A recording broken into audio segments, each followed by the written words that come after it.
filme sobre o qual eu vou falar, o Ele Está de Volta, um filme alemão de 2015, traz algumas questões que talvez permitam a gente inverter um pouco um ditado que é muito comum, que a gente usa quando quer falar de uma situação que é triste, mas que parece engraçada. Geralmente a gente diz que as coisas seriam trágicas se não fossem cômicas. Ele está de volta, esse ditado precisa ser invertido. Seria cômico se não fosse trágico. Essa brincadeira é importante para a gente entender um pouco também do talento do diretor desse filme em colocar um tema tão polêmico e tão difícil de ser retratado. O cinema já tentou fazer de inúmeras formas e faz de inúmeras formas, né? O retorno desse ditador e desse sistema totalitário que foi o nazismo na Alemanha, mas também todas as outras formas de fascismo, né? Correspondentes a isso. E o filme consegue fazer com um talento correspondente talvez ao de Chaplin, né? Com o grande ditador, construir uma atmosfera da gente imaginar a possibilidade de que isso não seja simplesmente um assunto que a gente recalca, que a gente esconde, sobre o qual a gente silencia, e um assunto que passa a pertencer à nossa vida cotidiana, sobretudo porque Hitler realmente está de volta, ele volta ao nosso tempo e passa a pertencer não só ao nosso cotidiano, à nossa vida comum, mas olha para essa vida comum com um olhar que, assombrosamente, não é um olhar ultrapassado, datado, mas que corresponde um pouco à nossa mesma realidade. Talvez porque muita coisa que a gente acreditasse que tivesse desaparecido com o nazismo, com a Segunda Grande Guerra, não tenha desaparecido. Essas coisas, de alguma forma, sobreviveram no tempo. Eu vou retratar, ou vou destacar 3 pontos. O primeiro deles é a relação do Hitler, ou a descoberta, o interesse dele pela televisão, como um dos pontos fundamentais sobre o qual eu quero falar. O segundo ponto, a partir de uma frase que o próprio personagem do Hitler menciona, enuncia, que é a frase de que o povo anda calado, anda mudo, mas anda com raiva, que essa raiva precisa ser de alguma forma externada. E, por fim, um comentário sobre a questão da juventude, já que a juventude aparece tão fortemente no filme, e muito provavelmente esse seja o grande ponto de engate com a realidade também brasileira, tendo em vista uma certa sensação, pelo menos uma impressão, de que entre os jovens e entre as pessoas em geral, mas entre os jovens sobretudo, algo de atraente passa na figura de pessoas que têm um discurso de ódio muito semelhante com o do Hitler e que, lamentavelmente, ocupam também esferas públicas e funções públicas importantes, com a participação na Câmara dos Deputados, ou mesmo em outros espaços, né, com um discurso de ódio. Eu não preciso mencionar o nome de nenhum desses parlamentares ou desses homens públicos, mas eles têm uma espécie de atração sedutora, uma atração assustadora, na verdade, diante do enquadre, da comparação que a gente pode fazer com o filme Ele Está de Volta. Bom, sobre o primeiro ponto, a única coisa que eu acho que é importante não deixar passar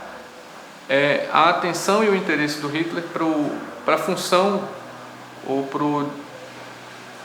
quanto a televisão entre nós é desperdiçada, porque ele via na televisão um grande veículo de propaganda e de difusão do seu pensamento político, e que o máximo que a gente conseguia fazer era, a maior parte do tempo, colocar na televisão programas de culinária, e aí no Brasil, no quadro do Brasil, a gente poderia pensar as novelas, etc. Uma crítica, por mais que tenha vindo do Hitler, uma crítica muito aguçada, que mostra um pouco também do papel que a imprensa televisiva, que a mídia televisiva, no seu conjunto, acabam exercendo na nossa realidade. Por mais que a crítica venha de um lugar um tanto esquisito, as intenções do Hitler eram de propaganda nazista, efetivamente isso mostra um pouco, revela a contragosto um pouco da baixa qualidade da nossa TV, né? E do quanto isso repercute na nossa dificuldade também política, na nossa impossibilidade de pensar politicamente. Nesse sentido, a gente poderia dizer, meio a contragosto também, que o Hitler não está totalmente errado quando fala da baixa qualidade da nossa TV. Mas isso também mostra um pouco, revela um pouco ao avesso, o quanto a TV desde o começo, a mídia televisiva desde o começo tinha uma função importante também, não só de entretenimento, mas de veiculação de determinados pensamentos políticos. Segundo ponto, a análise ou a reflexão que o Hitler faz com relação ao silêncio sobre o qual a população estava diante das entrevistas que ele faz uma série de enquetes, né, com as pessoas nas ruas, etc. O filme mescla um pouco a ficção e o documentário, e o que espanta é que as pessoas comuns têm ideias que são muito semelhantes àquelas do povo alemão que apoiou e que elegeu Hitler em 1933. Em uma das cenas do filme, mais para o final do filme, Hitler chega a dizer que ele não foi eleito por discurso, ele foi eleito pelas propostas que fez, talvez querendo sugerir que o povo alemão desejasse aquelas medidas, não desejasse necessariamente um discurso coerente, mas aquelas medidas sendo executadas. E se a gente pensa, por exemplo, no quadro brasileiro, em que as pessoas se sentem muito impotentes diante da política, mas ao mesmo tempo afirmando um discurso de ódio muito ferrenho, não todas, evidentemente, mas um certo segmento da nossa população, você percebe que essa ideia de população calada, mas com raiva, não é apenas um quadro histórico de 1933 ou da Alemanha, né? Ele tem ciclos que se repetem em vários lugares, e no caso do Brasil, talvez lamentavelmente a gente esteja vivendo um ciclo parecido, em que alguns líderes, inclusive, se aproveitam dessa impotência, né, que circula entre nós, diante da miséria política em que nós estamos, de alguma forma, mergulhados, e lançam propostas um pouco absurdas, e essas propostas colam, como, por exemplo, o retorno à ditadura, como, por exemplo, uma série de outras propostas de discurso de ódio, que acabam por ganhar repercussão num cenário completamente improvável, que é o de uma democracia, por mais complexa que seja, por mais difícil que seja, mas inadmissível em todo caso para um país que quer uma experiência democrática. Terceiro e último ponto, para encerrar essa fala, é a questão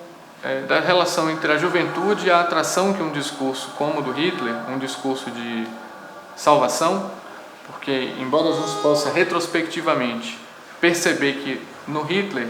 e na Alemanha nazista haja toda uma atmosfera e uma política de negação da diferença, do ódio, etc., era através de uma ideia de que ia ser salva a Alemanha que as pessoas acreditavam naquilo que estavam ouvindo. E um pouco no Brasil também, a gente ouve muito recentemente a falácia de que o país estava aos frangalhos e que precisava ser salvo por alguém. Pouco importa por quem, o que importa é que ele tinha que ser salvo. E essa ideia messiânica, de que alguém precisa salvar o país, alguém precisa fazer alguma coisa, tende a colocar no poder, tende a colocar em evidência figuras extremamente duvidosas, né, do ponto de vista do seu respeito aos princípios democráticos, à atmosfera democrática. E isso é muito perigoso quando você tem, por exemplo, o apoio, no caso do Brasil, o apoio da juventude a essas figuras. Digo da juventude porque essa juventude não só que elege majoritariamente no país, mas também porque essa juventude vai constituir a tradição ou democrática, ou totalitária, ou ditatorial, o que seja, do futuro desse país. É nesse sentido que o discurso e a atenção que Hitler sempre teve, desde os anos 30, à juventude, não é ocasional, não é gratuita. Ele sabia que é na juventude que ele constitui o espírito ou a compleição do homem que ele esperava como um homem que apoia as suas medidas, né? Acho que no conjunto eram esses 3 pontos que eu queria trabalhar. Outras coisas são muito interessantes no filme, mas o mais importante, apesar do meu comentário tratar muito das coisas sérias, é o quanto o filme tem um talento de mostrar como o humor, como a comédia pode fazer também as pessoas pensarem. Isso é muito importante. É isso.